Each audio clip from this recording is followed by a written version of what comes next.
سفیر جان اسے یونیورسٹی اتارا، خود کمپنی چلا گیا کیونکہ اتنے دنوں سے بہزاد اکیلا کام کر رہا، تو آج وہ نہیں آیا تھا کیونکہ وہ گھر تیاری کر رہا تھا۔ اس نے تیزی سے کام ختم کیا کہ گھر جاتے اپنے بھائی کے نکاح کی تیاری بھی کرنی تھی۔ مس عائشہ سنبھال لیجیے گا، وہ کہتا باہر نکل گیا۔ آفس کے سب ورکرز حیران تھے، لیکن وہاں کوئی کسی کی نجی زندگی پر بات نہیں کرتا تھا، اور ایسا کرنے پر سختی سے بہزاد شاہ کی طرف سے پابندی عائد کی گئی تھی۔ دولہا کیسے دیوانہ ہوا ہے، سفیر شاہ نے بہزاد کو دیکھتے کہا، جو اپنی نگرانی میں وہاں کام کروا رہا تھا۔ ہاتھ میں کافی کا مگ ہے۔ سفیر نے پاس آتے کافی کا مگ پکڑنا چاہا۔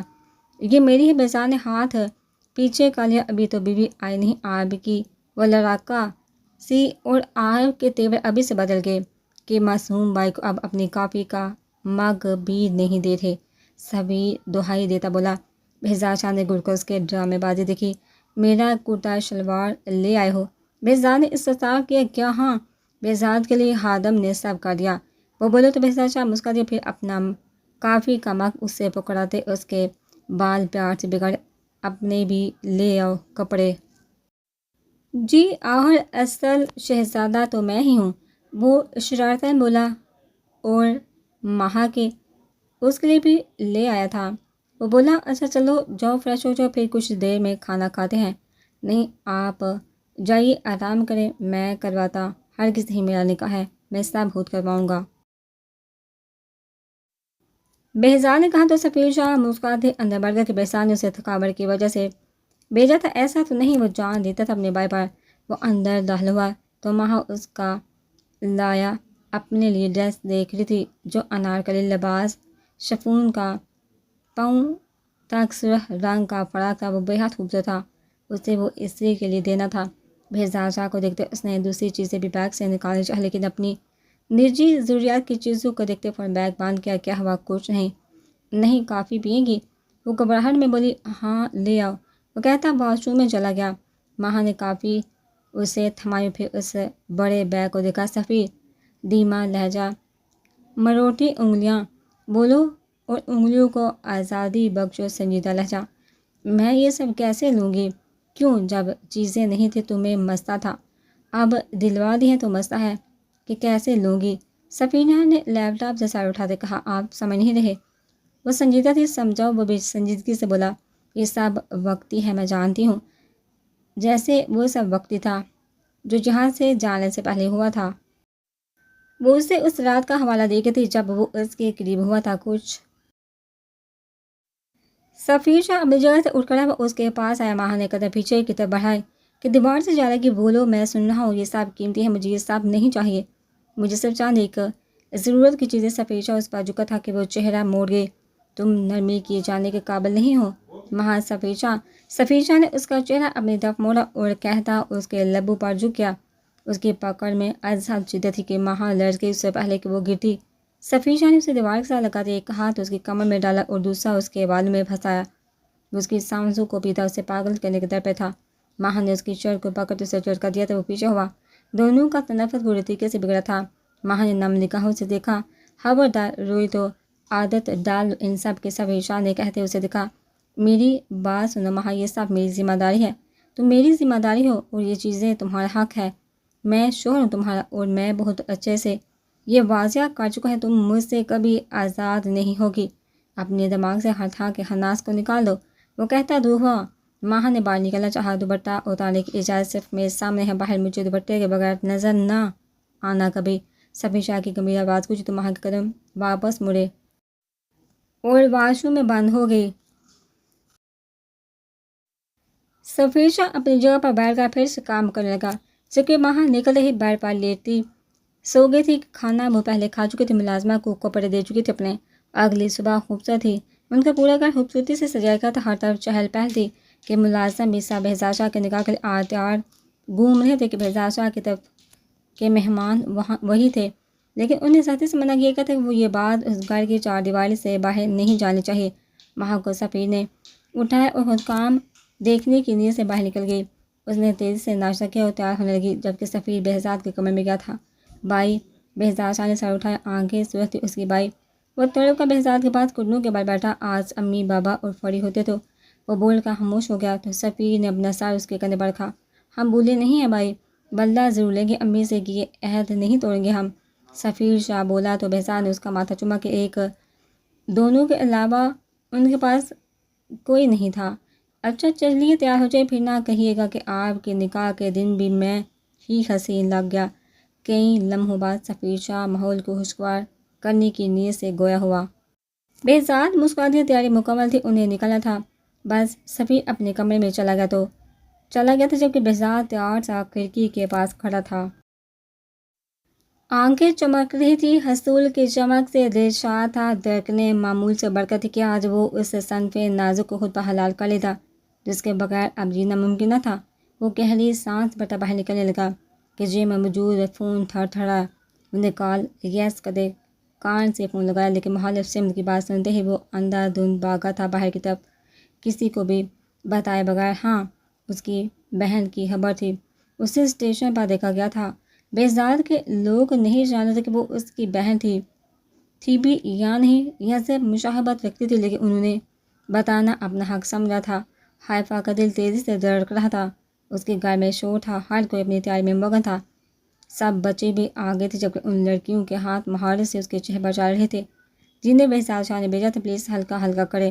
وہ تو ہنسی ہوتی بار بار انہیں کہہ رہی تھی، جو بیچاری پہلے ہی سب ڈر کر اس کے چہرے پر لگا رہی تھی۔ یہ حجاب آج بھی لیں گی؟ آج اس کی تیاری پر تنقیدی نگاہ ڈالتے ان میں سے ایک نے استفسار کیا۔ جی، آپ کی ساری لک خراب ہو جائے گی، آج کے دن رہنے دے۔ جب ساری زندگی کرنا ہے تو اتنے خاص دن پر کیسے چھوڑ دو؟ حائفہ بولی تو وہ خاموش ہو گئی۔ آپ بہت پیاری لگ رہی ہیں، اس کی سرخ لپسٹک کو آخری بار لگاتے وہ پیچھے ہٹتی تنقیدی نگاہ اس پر ڈالتی بولی تو وہ چمکی۔ اب بہزاد سر سے ایکسٹرا پیسے مانگنے تو بنتے ہیں، وہ شرارت سے بولی تو بہزاد کے نبا حائفہ کی استدیا نم ہوئی، وہ دونوں جا چکی تھی جبکہ حسن ان کے پاس آ بیٹھا۔ اپیا، وہ نم لہجے میں بول تو حائفہ نے فوراً سے اس کا چہرہ تھاما۔ حسن، اپیا کی جان، کیا ہوا؟ اپیا، آپ چلی جائیں گی؟ وہ بولا تو حائفہ کی آنکھیں بھی نم ہوئی۔ ابھی تھوڑی جا رہی ہے ہماری بیٹی اسکندر سامنے اندر آتے اسے ساتھ لگاتے اس کا ماتھا چما، بولا کہ اتنی ہنسی رہی تھی۔ سائمہ بیگم نے بھی آتے ہی اس کی نظر اتاری تھی۔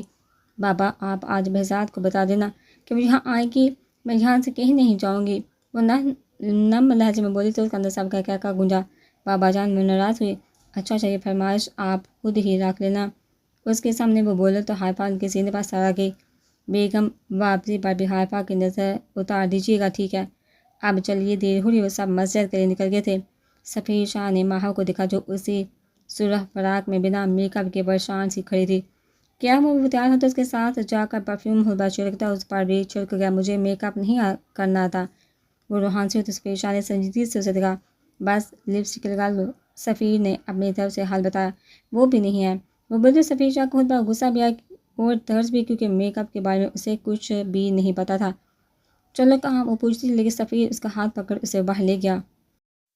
بھائی کہاں ہے؟ اس نے فیروزہ سے پوچھا۔ معلوم نہیں سر، شاید نکل گئے ہیں۔ ٹھیک ہے، ہم بھی سیدھا وہیں جائیں گے، آپ سب بھی پہنچے، گارڈز یہی رہیں گے۔ اوکے سفیر، ہم کہاں؟ لیکن سفیر شاہ نے اسے گھورتے گاڑی تیزی سے دوڑائی اور سیلون کے سامنے روکتے اسے نیچے اتارا۔ چلو، پھر اسے ویسے ہی ہاتھ سے پکڑتے اپنے ساتھ اندر لائے اور انہیں تاکید کرنے لگا تو وہ ان کے ساتھ اندر چلے گئی۔ انہیں باہر نکلتے بہزاد کو فون کیا جو اٹھا نہیں رہا تھا۔ اور کتنا وقت درکار ہے؟ وہ 20 منٹ بعد اندر گیا۔ سر، آپ بیٹھ جائیے، بس 5 منٹ بلنگ کرے آپ اتنی دیر تک؟ اس نے وہاں موجود لڑکیاں جو سے گر سے ان سے تنگ آتے کہاں، کاؤنٹر سے مورتے نگاہیں سیدھا اسے جائے رکھ رہی تھی جو باہر آئی تھی۔ سرخ پاؤں کو چھوتا انار کلی فراق دوپٹہ گلے میں بڑا تھا، بالوں کا جوڑا بنایا تھا اور آگے سے لٹے یوں ہی آزاد چھوڑ دی گئی تھی۔ پاؤں میں مکت کھسے، ہاتھوں میں اس کی دی گڑی، چہرے پر ہوا میک اپ اور لائٹ لپسٹک۔ وہ ٹھٹک گیا تھا اس کے یوں تکنے، بس سب نے اس کی نظروں کے اعتقاد میں اس لڑکی کو دیکھا تھا۔ پھر سب دبی دبی ہنسی تو وہ ہوش میں آیا۔ چلیے، ماں نے پاس آتے پوچھا۔ سنیے، سبھی نے پاس کھڑی لڑکی کو متوجہ کیا۔ جی، یہ ان کی لپسٹک بدل دے، وہ بولا تو ماں نے حیرت سے اسے دکھا۔ سر، اس کے ساتھ یہی اچھی، آپ کو جو کہا ہے وہ کر دے، ریڈ لگا دے، وہ بولا تو لڑکی نے سر ہلایا۔ سفیر نہیں، ماں نے کہنا چاہا لیکن بغور کو اسے خاموش کروا گیا۔ پھر لپسٹک لگتے ہی وہ اسے لیے بڑھایا۔ ماں نے ٹیشو نکالتے لپسٹک ہلکی کرنی چاہی تو سفیر نے اس کے ہاتھ سے ٹیشو پکڑ لیا۔ کیا مسئلہ ہے تمہارے ساتھ؟ سرد لہجہ سفیر یہ اوور لگ رہی ہے، میرا نکاح نہیں ہے، مجھے یہی اچھی لگ رہی ہے، وہ بولا تو مہا کا دل دھڑکا۔ اس کے بعد اس نے اسے ہٹانے کی کوشش نہیں کی تھی، وہ دونوں پہنچ گئے تھے۔ لڑکا لڑکی آئے تو پہچانی ہی نہیں جا رہی ہیں آپ۔ سفیر شاہ اور مہا اس کے بعد پہنچے تو وہ مخاطب ہوا۔ مہا تو اس کا یہ انداز دیکھ کر حیران تھی، پھر گہرا سانس بڑھ گئی۔ وہ اس کی طرح سب سے نفرت تھوڑی کرتا تھا۔ اس کی آنکھوں کے کنارے بھیگے۔ یہ لڑکا کس کو بولا ہے؟ اپنے حائفہ نے کڑے تیور سے پوچھا تھا۔ سفیر شاہ پریشان ہوا تھا کیونکہ بہزاد وہاں موجود نہیں تھا۔ آپ کو اور کس کو؟ وہ بولے، اس سے پہلے وہ کوئی جواب دیتے اسکندر صاحب تیزی سے اندر آئے تھے۔ بیٹا بہزاد کہاں ہے؟ انکل پریشان نہیں ہو، بھائی آتے ہی ہوں گے، وہ کہتا تیزی سے فون نکالتا باہر نکلا۔ اس نے کئی کالز کی تھی، بہزاد کو جو اٹھائی نہیں کی تھی وہ برشاں تھا۔ بےحد مہمان آ چکے تھے، مولوی صاحب بھی جنہوں نے دوسری بار نکاح کا پیغام بھجوایا تھا کہ کچھ دیر میں جمعہ شروع ہو جانا تھا، انہیں واپس جانا تھا۔ وہ مسلسل فون کرتا اسکندر صاحب اور سائمہ بیگم کی سانسیں اٹکی تھی۔ حسن کیا ہو رہا ہے باہر؟ حائفہ نے ڈرتے دل سے پوچھا۔ مہا بھی ساتھ ہی موجود تھی۔ ابیا بہزاد بھائی نہیں آئے ابھی تک؟ نہ فون اٹھا رہے ہیں کسی کا، وہ بولا تو حائفہ کے دل کی دھڑکنیں سست پڑی۔ مہا فوراً سفیر کی کھوج میں باہر نکلی تھی۔ شاہ کیا ہوا بھائی، فون نہیں اٹھا رہے؟ اسکندر صاحب بھی وہیں آ پہنچے تھے۔ کہاں ہے بہزاد، آ کیوں نہیں رہا؟ سب پوچھنے میں سنجیدگی سے بولے تھے۔ ان کا لہجہ آزاد فکرمند تھا کہ بیٹی کی بات ہے، میں دیکھ کر آتا ہوں بھائی کو۔ اس سے پہلے اس کا فون بجا تھا۔ حائفہ بھی کھڑکی کے پاس کھڑی متوجہ ہوئی۔ بھائی کہاں ہے آپ؟ سفیر شاہ تیزی سے بولا تھا۔ سیفی بہزاد کی نم آواز گونجی تو سفیر شاہ کا چہرہ سفید پر۔ بھائی صاحب ٹھیک ہے؟ آپ کہاں ہیں بھائی بتائیے، بولا۔ ساتھ ہی اسکندر صاحب کے کہنے پر فون اسپیکر پر ڈالا۔ بڑے خوددار کہاں ہو؟ اسکندر صاحب کی آواز گونجی تو مخالف سمت خاموش شاہ کی انکل ہم کچھ دیر طاہر، وہ بولا تھا سب کو سانپ سوں گے۔ حائفہ کی آنکھوں سے آنسو بہہ نکلے۔ فون دے، وہ بولی تو لہجہ سہتا۔ سب نے کھڑکی کے پاس اسے کھڑے دیکھا۔ سفیر شاہ نے فون کھڑکی کی بنی صلاحوں سے اسے پکڑایا تو حائفہ نے کسی کو بھی دیکھے بغیر کھڑکی بند کی۔ آوازیں ختم ہوئی تھی۔ اگر آپ 20 منٹ میں یہاں نہ ہوئے بہزاد شاہ تو آپ بھول جائیے گا یہ نکاح کبھی ہوگا۔ وہ سرد آواز میں داڑھی تھی۔ ابھی کوئی بھی مجبور ہو مجھے فرق نہیں پڑتا۔ آپ نے نکاح کا کہا تھا، اپنے الفاظ سے ہٹنے والے مرد مرد نہیں ہوتے۔ میرا باپ پچھلے 1.5 گھنٹے سے لوگوں کو جواب دے رہا ہے، میرے باپ کے نام پر آنچ آئی تو میں بھول جاؤں گی سب۔ 20 منٹ ہیں آپ کے پاس، وہ کہہ دی کال کاٹتی لمبی سانس بھرنے لگی۔ سکینہ واپس اسی کمرے میں گئی۔ فری پھر سے غنودگی میں جا چکی تھی۔ حاجب اپنا کام کر رہا تھا، اسے جلد سے جلد پتہ لگوانا تھا فری کے بارے میں سب۔ کیا وہ واقعی اسے بیچنا چاہتا تھا؟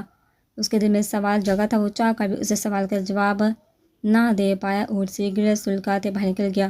کچن کی لائٹ جلی دیکھتے اس نے کھڑکی کو دیکھا جو 12 بجا رہی تھی۔ سکینہ بیگم کے خیال سے وہ فوراً اندر گیا لیکن دہلیز پر ہی رک گیا۔ سامنے ہی وہ میز پر بیٹھی روتے ہوئے سیب کھا رہے تھے اور یہ منظر دیکھتے حاجب مرزا تڑپ ہی تو گیا تھا۔ فوراً سے آگے بڑھا، فری بھوک لگی ہے؟ جواب نہ دار فری میں کچھ پوچھا ہوں؟ حاجب نے اسے کھڑا کرتے اب کی بار نرمی سے پوچھا۔ میں تو آپ کی کچھ نہیں لگتی تو مجھ سے مخاطب کیوں ہیں؟ میری فکر نہیں کرے، میں مر بھی بکواس نہیں۔ حاجب نے اس کے بازو دیکھا جہاں اس کی گرفت کے نشان اب بھی تھے۔ اس نے نہ چاہتے ہوئے بھی اپنی انگلی کی پوروں سے وہ جگہ سے ہلائی۔ کیا کھانا ہے؟ کچھ بھی نہیں، فری نے کہہ کر جانا چاہا کہ حاجب نے اسے شل پر بٹھایا اور پھر 2 انڈے نکالتا سبزیاں نکالی، تیزی سے کاٹتے ہلکے سے آل میں اس کے انڈے بنائے۔ بریڈ لوگ، اس نے حاجب کو پھر سے آٹا نکالتے دیکھ کر کہا۔ لیکن اس سے فرق نہ پڑا کیونکہ وہ صبح سے بھوکی تھی۔ حاجب نے اپنی ٹریننگ میں ہی یہ سب سیکھا تھا۔ اس نے روٹی بناتے اس کے سامنے رکھی، کھلائی۔ ایک اور فرمائش تیار تھی۔ حاجب نے سرد نگاہوں سے اسے گھورا لیکن بدلے میں وہ خوبصورت سا مسکرائی تھی، بے حد خوبصورت مسکراہٹ کے اس کے گڑے بھی جھلک دکھا کر معدوم پڑے۔ انہیں نوالا توڑتے اس کے آگے کیا اور اسے کھلانے لگا۔ حاجب بولے مجھے فون دے اپنا۔ کیوں دیں تو؟ حاجب نے گہرا سانس بھرا، فون نکال کر اسے دیا کہ اس وقت کسی قسم کی بدمزگی نہیں چاہتا تھا وہ، ورنہ وہ کھانا چھوڑ دیتی اور صبح سے بھوکی تھی اور یہ بات اسے مزید غصہ دلا رہی تھی۔ اس سے لاگ کھلواتے فری نے اسنیپ چیٹ کھولا اور مختلف فلٹرز میں اپنی تصویریں بنانے لگی۔ اس کی کھلکھلاہٹیں عروج پر تھی۔ حاجب مرزا کی خاموشی۔ سکینہ بہن باہر سے انہیں دیکھ کر جا چکی تھی۔ حاجب، انہیں حاجب کی بھی کئی تصویریں لے ڈالی۔ آپ بہت پیارے ہیں حاجب، انہیں کہتے نوالے کے لیے منہ کھولا لیکن حاجب تو اب تک اس کے جملے میں اٹکا تھا۔ یہ جملہ اسے اپنی زندگی میں پہلی بار کسی صنف نازک سے سننے کو ملا تھا۔ وہ ٹھٹھکیا تھا لیکن اب سنجیدگی اور زیادہ بڑھ گئی تھی۔ پری نے اس کا پاسپورٹ بجا اپنے نام کا رکھا تھا اور سب دیکھ رہا تھا لیکن خاموش تھا۔ بس پری نے اس کا پھولکا نوالا پیچھے کیا۔ ختم ہونے سے وہ سر سے لہجے میں بولا تو پری خاموشی سے کھانے لگی کہ وہ بس حارب مرزا کے قابو میں آتی تھی اور اسی کی بات مانتی تھی۔ کھانا کھاتے بھی وہ وہیں بیٹھ رہی تھی جبکہ حازم نے برتن دھوتے واپس رکھے۔ جا کر سو جاؤ۔ نہیں مجھے نیند نہیں ہے، کیا میں آپ کے ساتھ آ جاؤں؟ ہرگز نہیں۔ وہ باریکیوں کو نہیں سمجھ لیکن حازم مرزا اچھے سے سمجھتا تھا۔ یہی وجہ تھی کہ وہ اس کے کمرے میں پری کو جانے کی اجازت نہیں تھی۔ کل ردا واپس آ جائے گی نا حازم؟ انہیں ٹی وی چلاتے کہا تو وہ بھی وہیں بیٹھ گیا کہ اسے اکیلے نہیں چھوڑنا چاہتا تھا۔ وہ فون پر مصروف ہو گیا۔ راحیل سالار خود پر جب زیادہ کنٹرول نہ کر پایا تو جھکا اور اس کے لبوں کو اپنے لبوں سے چھونا چاہا لیکن حالے نور نے اسے دھکا دیتے خود سے دور کیا۔ راحیل سالار کی آنکھیں سو پڑی۔ یہ کیا بدتمیزی حالے، آپ دور ہیں ہم سے۔ کیا آپ نے اتنی کیئر اتنی خدمت اس لیے کی تھی ہماری کہ آپ اس کی قیمت یوں وصول کریں ہم سے؟ اس کی اتنی خدمات کو اس کی حوث سمجھ رہی تھی۔ راحیل سالار اس کے نزدیک لیکن اسے ہاتھ تک نہ لگایا۔ حوث ہوتی نا حالے نور تو 2 ملاقاتوں کے بعد نکاح نہیں کرتا، تمہاری عزت سے کھیلتا اور چھوڑ دیتا۔ اور تم جانتی مجھے کوئی بھی نہ پوچھتا، یہ دولت اور شہرت کا معیار ہی یہ ہے کہ لیکن میں نے تمہیں نکاح میں لیا کیونکہ مجھے راحیل سالار کو آپ کی نفرت نے آپ کی طرف اپیل کیا، آپ کی بغاوت نے آپ کی نفرت مجھے پسند تھی۔ حالی میں دیکھنا چاہتا تھا کہ جو لڑکی مجھے بنا جانے اتنی نفرت کر سکتے وہ مجھے جان کا مجھ سے کتنی محبت کرے گی۔ اور پتہ ہے اس لالچی دل نے آپ کی محبت کے لیے سب کر ڈالا۔ آپ میرے دل سے کی کیئر کو یوں ذلیل کر ہیں۔ وہ اس کے سامنے پڑے واز کو لات مار گیا جو پل میں چکنا چور ہو گیا۔ کیا اس دوسرے آدمی کو بھی یوں دلتکارتی تم؟ وہ دوڑا تھا اور پھر کمرے سے نکل گیا۔ حالے نور وہیں سن بڑے دماغ اور کانپتے جسم سے وہیں جا گئی۔ پھر ہمت کرتے اٹھی اور کپڑے بدل کر بنا میک اپ اتارے اپنے بستر پر لیٹی اور کمفرٹر اوڑھ کر روتے سو گئی۔ وہ جو دوسرے کمرے میں تھا وہاں کی چیزوں پر غصہ اتارتا اب وہی صوفے پر بیٹھا تھا۔ اب آج بھی اسے حرام مشروب کو سامنے رکھے وہ لڑکی اسے دل پر چوٹ دیتی تھی جو اس سے برداشت نہیں ہوتی تھی۔ وہ بوتل اٹھاتا خود کو روکتے ہوئے بھی 2 گلاس پی گیا تھا لیکن دل تھا کہ اور کی تمنا میں تھا وہ اسی بوتل کو دیوار پر مارتا وہیں بستر پر گرتا سو گیا۔ مجھے حالے نور چاہیے ہے بس۔ حالے نور وہ نشے میں بولا تھا۔ حالے وہ سب شور سنتی جاگی تھی۔ گھڑی پر وقت دیکھا جو 3 بجے تھے۔ دھڑکتے دل کے ساتھ ساتھ والے کمرے کے دروازے تک پہنچی۔ اسے احساس ہو گیا تھا کہ وہ اس شخص کو کیسا درد دے چکی ہے۔ وہ اندر داخل ہوئی تو شراب کی بو سے اسے ملتی ہونے کو ہوئی۔ اس نے اس بوتل کو بے یقینی سے دیکھا اور پھر راحیل کو دیکھا۔ وہ تیزی سے واپس پلٹی لیکن اس شخص کی آواز نے اس کے قدم جگڑ لیے۔ مجھے حالے چاہیے، مجھے حالے نور چاہیے۔ وہ مجھ سے نفرت کیوں کرتی ہے؟ وہ نشے میں تھا شاید۔ وہ لاکھ خود کو روکنے کے بعد بھی قدم بڑھاتی اس تک آئی اور اس شخص کو دیکھا جس کے ہاتھ پر اور چہرے پر ہلکا سا کانچ لگ کر زخم آیا تھا۔ اسے یاد ہے اس نے اس سے پہلے اس کی یہ حالت نہیں دیکھی تھی۔ وہ میری ہے، وہ میری ہو جائے گی۔ اللہ حالے اپنے قدم نہ آگے بڑھا پائے نہ پیچھے۔ اسے اس شخص پر غصے کے ساتھ بے حد ترس آیا اور اس کا دل راحیل سالار کی محبت پر اقرار لیا تھا۔ وہ زیادہ تیزی سے اسٹیشن گیا تھا لیکن وہ افراتفری میں غلط اسٹیشن پہنچ گیا تھا۔ خود کو زیر لب گالی دیتے اس نے 10 بار اسٹیئرنگ پر ہاتھ مارا تھا۔ اس کا خون مسلسل بڑھ رہا لیکن اسے کسی چیز کی پرواہ نہیں تھی۔ وہ بھول گیا تھا کہ اس کا نکاح تھا۔ وقت تیزی سے آگے بڑھا تھا۔ وہ اسٹیشن پہنچتا ہی دوڑا تھا۔ اس کے لوگ چاروں طرف اسٹیشن پر پھیل گئے تھے۔ اس کے پاس کوئی اپنی پری کی تصویر بھی نہ تھی۔ نہ جانے وہ سالوں بعد اب کیسی دکھتی ہوگی۔ ہاں بچپن کی تصویر بیاہ تھی جو ہیما وقت اس کے والد میں بھی موجود رہتی تھی۔ وہ پاگلوں کی طرح یہاں وہاں گھوم رہا تھا۔ سفیر کی کال آدھے اسے سب یاد آ گیا تھا، یا تو شاید اسے پہلے بھی تھا لیکن اس نے نکاح پر اپنی جان اپنی بہن پری کو فوقیہ دی تھی۔ اس نے سفیر کی بات سنتے ہی اپنے لہجے پر قابو پانا چاہا تھا جس میں وہ ناکام ہوا تھا لیکن سکندر صاحب کی آواز سنتے اس نے طاہر کا کہنا چاہا تھا جب حائفہ کے ہاتھوں میں فون چلا گیا، اگر آپ 20 منٹ میں یہاں نہ ہوئے بہزاد شاہ تو بھول جائیے گا کہ یہ نکاح کبھی ہوگا۔ اس زرد آواز میں داڑھی تھی۔ آپ کی کوئی بھی مجبوری ہے مجھے فرق نہیں پڑتا۔ آپ نے نکاح کو کہا تھا۔ اپنے الفاظ سے ہٹنے والے مرد نہیں ہوتے۔ میرا باپ پچھلے 1.5 گھنٹے سے لوگوں کو جواب دے رہا ہے۔ میرے باپ کے نام پر آنچ آئی تو میں بھول جاؤں گی سب۔ 20 منٹ ہے۔ آپ کے پاس وہ خاموش رہا تھا۔ وہ کال کاٹ گئی تھی۔ سارپ وہ مل گئے. اس کے آدمی نے بتایا تو وہ دھڑکتے دل سے اس کی سمت گیا.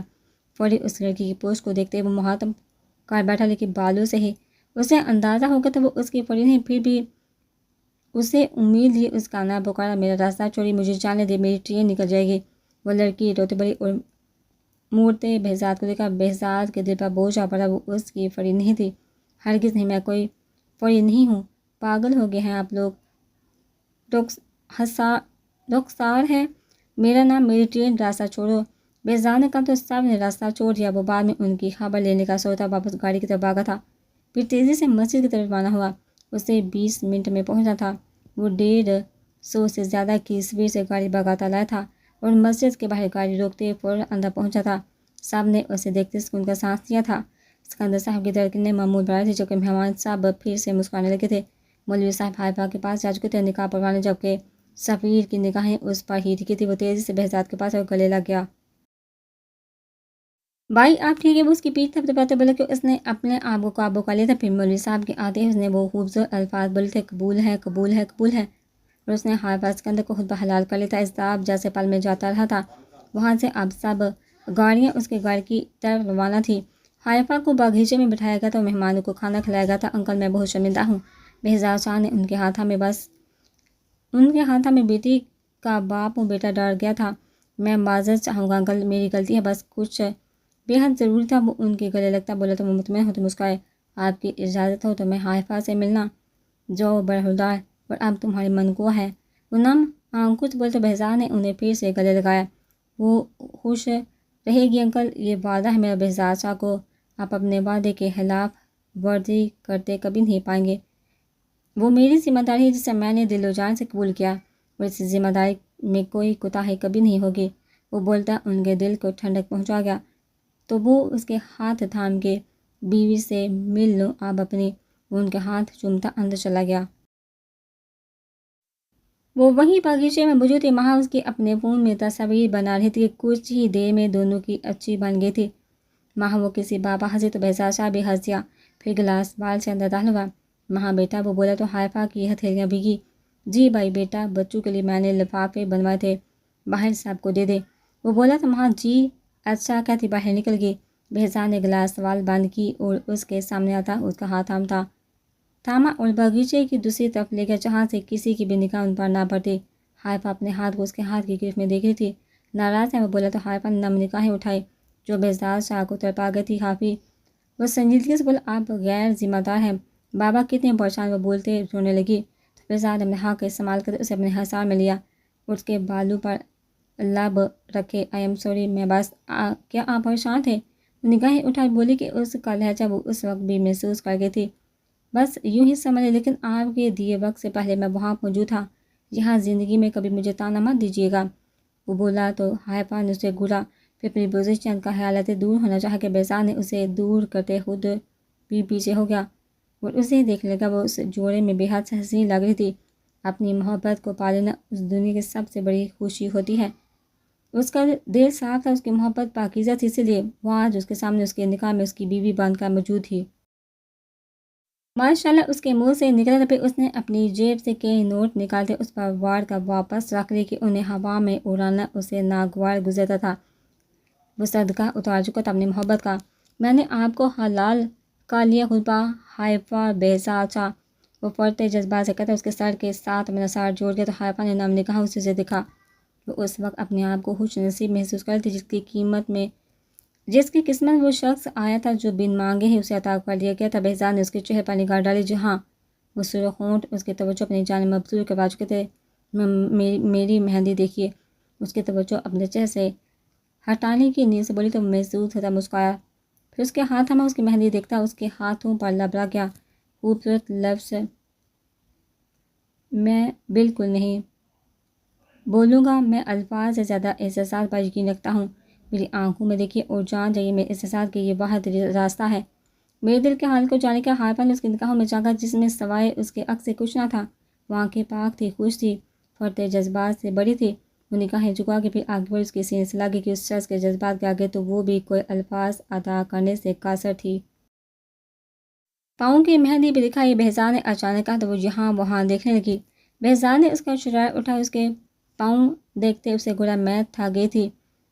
وہ معصوم مرد بولی تو بہزاد کو اس کی یہ ادا بھی باغی کہ وہ جھکتا اس کے لبوں کو چوم گیا۔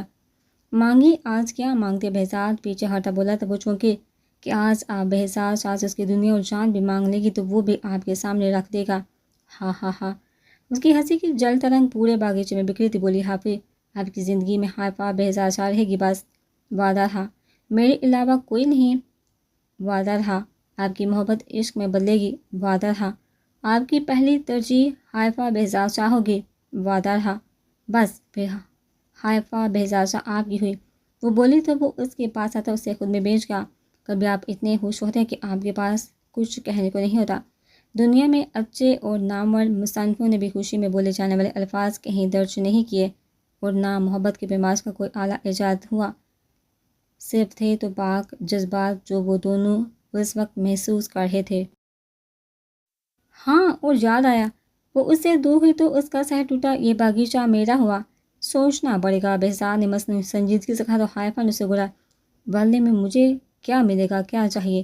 حائفہ نے تیزی سے پوچھا تو بہزاد نے اس کے سر کے پیچھے ہاتھ کا آنکھیں بند کرے، کیوں؟ کیونکہ مجھے جو چاہیے میں وہ لینے لگا ہوں۔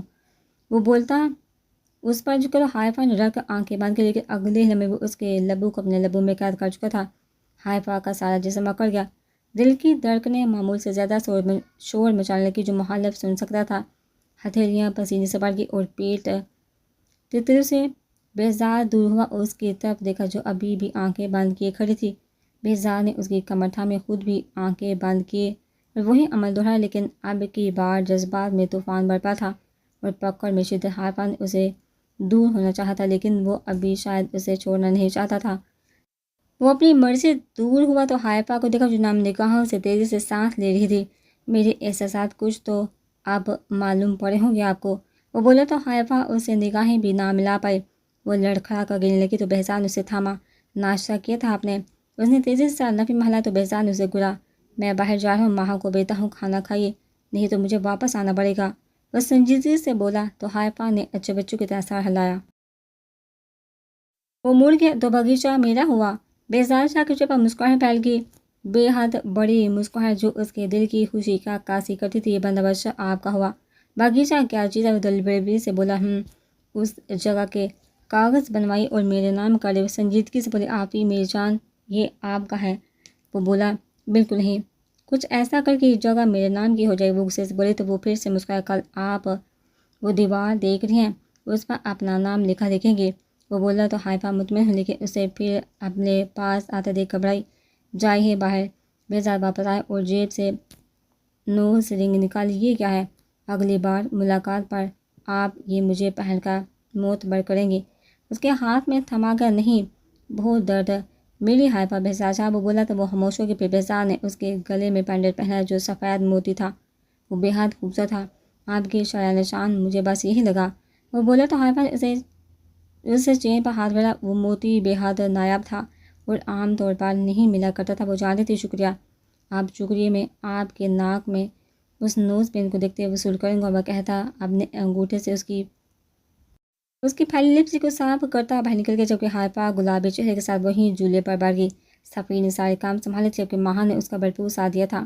ماہا ابھی بچوں کے ساتھ موجود تھی اور مسکراتی ان کی باتیں سنتی، ان کے ساتھ شرارتوں میں مصروف تھی، جبکہ صفی اپنے کام کے دوران ان پر بھی نگاہ ڈال لیتا۔ ایکسکیوز می، یس۔ ماہا نے سر اٹھایا تو وہ 30 سالہ سنجیدہ سا مرد تھا۔ یور نیم ماہا شاہ، وہ بولی۔ Myself Haqan Feroz Khan. اس نے ہاتھ آگے کیا، لیکن ماہا نے بس مسکرانے پر اکتفا کیا تو وہ بنا شرمندہ ہوئے اس پر گہری نگاہ ڈالتا ہاتھ پیچھے کر گیا۔ یہ منظر صفی شاہ کی زیرک نگاہوں سے محفی نہ رہ سکا۔ یو لک بیوٹیفل، شخص نے کھلے دل سے کہا تو ماہا نے سر جھکاتے شکریہ ادا کیا۔ ان کی طرف آتے صفی شاہ نے یہ سب اپنے کانوں سے سنا تھا۔ اس نے آتے ہی ماہا کو اپنی طرف کھینچا تو وہ دونوں حیران ہوئے۔ پھر اس کی کمر پر ہاتھ رکھتے صفی نے اس شخص کی نگاہوں میں دیکھا، وہ سکندر صاحب کی جانب کا کوئی مہمان تھا شاید۔ Any problem? صفی شاہ نے ٹھنڈے لہجے میں استفسار کیا۔ نہیں، اس نے ماہا کو دیکھا جو سر جھکائے کھڑی تھی اور صفی شاہ کے ہاتھ کو جس نے ماہا کی کمر تھامی تھی۔ صفی شاہ نے ماہا کی کمر سے تھامے آگے کی طرف قدم بڑھایا تو ماہا کو سمجھ آئی کہ ہوا کیا ہے۔ شاہ چھوڑیے۔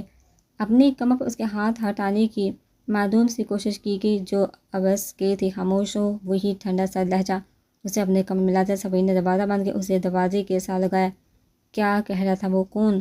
وہی جس سے تعریفیں وصول کر دی۔ آپ نے سن تو لی ہے؟ ماہر وہ ہنسی ہوئی۔ کون ہو تم جی؟ کون ہو تم؟ آپ کی بیوی۔ نام بولو۔ ماہر صفی شاہ۔ وہ لڑسی آنکھوں کو جھکائے بولی، بالکل ماہر صفی شاہ۔ اسے صرف ماہر شاہ بتایا تم نے؟ صفی شاہ نے اس کے سامنے کی لٹ کو کھینچا تو ماہر نے نگاہیں اٹھائی۔ کیا فرق پڑتا ہے؟ کیا فرق پڑتا ہے؟ صفی شاہ ڈر کے اس کا دماغ گم گیا تھا۔ آپ مانتے ہیں مجھے بیوی؟ ماہر نے اس کی نگاہوں میں جان کے سوال کیا تو وہ لاجواب ہوا۔ تمہیں میں بعد میں پوچھتا ہوں، خبردار اب باہر آئے تو مہمان جا رہے ہیں، وہ کہتے اسے خود سے دور کرتا باہر نکل گیا۔ سب کی وہاں خاموش رہی تھی، بالکل خاموش۔ ریدا کے امتحانات وہ اپنی حالت کے گھر رکی تھی، نہیں تو وہ فریق اپنے ساتھ لگائے رکھتی تھی۔ وہ وہیں بیٹھے بیٹھے سو گئی تو حازم اس کے نزدیک آیا، پھر کچھ سوچتے جھکا اور اسے باہوں میں اٹھایا۔ حازم آپ پیارے، وہ بڑبڑائی، مجھ سے شادی کریں گے نا؟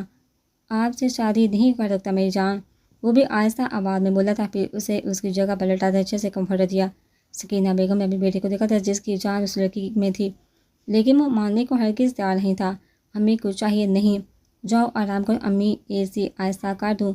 فری کو ٹھنڈ لگتی ہے، وہ فکریہ لہجے میں بولا، ہاں کر دو۔ وہ بولتی آنکھیں موند گئی۔ حازم نے اے سی سلو کیا، اس کا کمفرٹر اچھے سے اس کے گل پیٹا اور واش روم کی لائٹ چلائی کہ وہ ڈر نہ جائے، اور اپنے کمرے میں چلا گیا۔ اس کے جانب سکینہ بیگم نے آنکھ کھولی اور برابر سوئی فری کو دیکھا۔ یا خدا، میرے بچے کو ہر امتحان میں سرخرو کرنا۔ صبح وہ اٹھی تو خود کو اپنی جگہ پر پاتے اسے زیادہ کہ وہ تو باہر سو گئی تھی، کیا اسے حازم اندر لایا تھا؟ یہی سوچتے وہ چھوئی مرسی ہوئی، پھر جلدی سے اٹھے، ہاتھ منہ دھوتے باہر نکلی۔ حازم ناشتہ کر رہا تھا۔ آ گئی میری بچی، آ جاؤ، کیا کہو گے؟ سکینہ بیگم نے پوچھا تو وہ ساری کرسیاں چھوڑ دی، حازم کے ساتھ بیٹھ گئی۔ پراٹھا بول تو سکینہ بیگم بنانے چلے گئی۔ حازم بولو، آج ہم رات کو گھومنے چلے؟ نہیں۔ حازم بولو، میری سالگرہ پر مجھے کیا تحفہ دیں گے؟ وہ تھوڑی کو ہاتھوں میں ٹکائے اس کی طرف رخ کر کے بیٹھی پوچھی تھی، کب ہے تمہاری سالگرہ؟ حازم نے چونکتے پوچھا۔ مجھے یاد نہیں، لیکن کسی نہ کسی دن تو آتی ہی ہوگی، تو کیوں نہ ہم کل منا لیں؟ وہ معصومیت سے بولتا۔ حازم ٹھٹکا، اس کا مطلب اسے زیادہ کچھ اپنے ماضی کے بارے میں یاد نہیں تھا اور وہ اسے وقت دے رہا تھا کہ طبیعت سنبھلتے ہی پوچھے گا۔ کوئی ضرورت نہیں، حازم نے سنجیدگی سے کہا، زیادہ خرچہ نہیں کرواؤں گی، آپ کا بس کیک اور ایک تحفہ۔ وہ پھر سے آنکھیں پٹپٹاتے بولے تو حازم اب کی بار انکار نہیں کر پایا۔ ٹھیک ہے، کیا تحفہ چاہیے؟ بلی کا بچہ، وہ بھی سفید رنگ کا۔ ہرگز نہیں، مجھے گھر میں جانور نہیں پسند۔ وہ صاف انکار کر گیا۔ حازم پلیز پلیز، وہ اس کا ہاتھ تھامے بول رہی تھی، جبکہ حازم بظاہر ناشتے میں مصروف تھا، حالانکہ اندر سے دل کہہ رہا تھا کہ مت تڑپاؤ اسے اتنا، لا دو نا، میری بچی کو بلی کا بچہ ہی تو ہے۔ امی نے آ کر کہا، اسے اس کا پراٹھا دیا۔ ٹھیک ہے، صرف امی کے کہنے پر حازم بولا، یاہو، اس کا نام میں فرض رکھوں گی۔ وہ ہاتھوں سے تالیاں بجاتی ناشتہ کرتی بولی، کیسا نام ہے؟ سکینہ بیگم نے پوچھا۔ فر سے فر اور حازم سے زب، بن گیا نا فرزب۔ وہ سیانو کی طرح بولی تو سکینہ بیگم نے حازم کو دیکھا جس کے ہاتھ رکے، لیکن فری تیزی سے ناشتہ کر رہی تھی۔ آرام سے کھاؤ۔ اس کی تیزی کو دیکھتا وہ ڈبا ٹبلا اٹھ کر اندر اس کی دوا لینے چلا کہ وہ ناشتہ کر چکا تھا۔ اوف میری امی، آپ اتنی سویٹ ہیں، کیک جیسی ہیں، اور یہ بالکل خروش اور کڑوے ہیں، بھنڈیوں کریلو جیسے۔ سکینہ بیگم کے پاس جھکے کہہ رہی تھی، جو وہ سنتا اسے گھٹا اس کی دوا رکھنے گیا۔ یہ کھاؤ۔ کھانا کھانے کے بعد وہ کے ساتھ تیزی سے سہلاتی کھلکھلا کر ہنسی تو دونوں ماں بیٹے کے دل دھڑکے۔ وہ لگتی اتنی خوبصورت تھی، ہنسے کم ہنسا کرو۔ وہ ڈانٹا اپنے کمرے میں چلا گیا تو فری نے سکینہ بیگم کو دیکھا، جیسے کہہ رہی ہو، ہے نا یہ کریلا، میری بیٹی کی مجھ سے ہی برائیاں۔ وہ مصنوعی ناراضگی سے بولی، آپ میری امی ہیں۔ وہ اڑ کر ان کے گلے میں باہیں ڈال دی، ان کے گال چومتی بولی تو وہ مسکرا دی۔